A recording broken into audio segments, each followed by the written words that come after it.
Now, what we're looking for are facilities that are built really after the 80s. After the 1980s or in the 1980s, these are the types of facilities that are going to have movable walls, they're going to be able to be retrofitted, they're going to have modern amenities, things that are going to make it easier to operate. In addition to that, they're going to have the type of infrastructure, utility, heating, cooling, and ventilating systems that are a little more modern. And when you talk about a facility such as this one, multi-story, they're going to have modern and functional elevators. You're also not going to be tied to any historic components that are going to limit what you can do with the facility. In addition to that, if you buy it right, it's going to be competitive in the marketplace. It's going to allow you to compete on price, as well as to get those transitory tenants that are going to be looking to leave other spaces. So you're going to be able to get new startup businesses as well as existing businesses. You're not competing with the Class A's, and you're definitely outclassing the Class C buildings. Now, what we're going to want to focus on are the improvements that we can make so that we can compete better in this type of a facility. Come on with me. Now, as you can see, we've got a covered canopy walkway here, which is nice. It's a nice feature.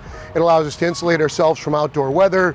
It's appealing as far as the way that you're able to go ahead and begin to attract clients and tenants.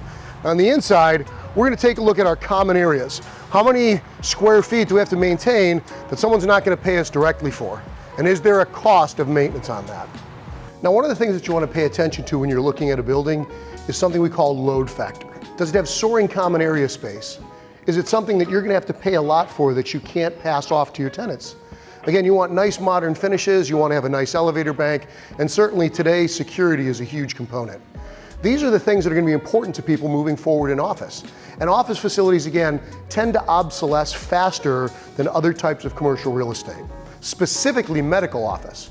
Now, the facility that we're in today is a mid-80s vintage. It's a beautiful facility, well-maintained, but with a lot of opportunity and a lot of upside. And again, as we walk through and we take a look, you're going to see a nice marquee, central corridor, well-maintained, obvious security, already modernized elevators. And these are things that are really going to, again, make your facility stand out compared to a lot of the other Class B facilities that you're going to see. When it comes to marketing a facility like this, you really are reliant very heavily upon the broker community and your personal marketing outreach. These tenants are not necessarily defined by their location, geography, or even traffic counts. You've got to entice them here based upon the best deal and the highest quality facility. And when that happens, that's when you have a match that's going to allow you to go ahead and increase your occupancy and raise those values. But understand that when we talk about office space, we've got some vacant facilities over here. There's a marketing company.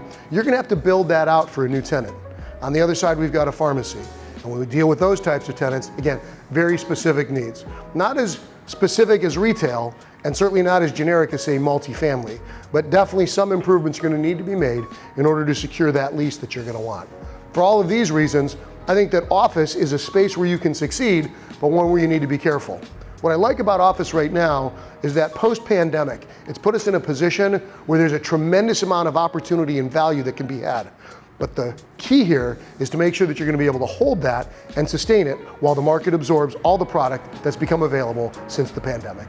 So when you're looking at Class B minus office facilities, what you really want to pay attention to is the concept of, can I create and add value?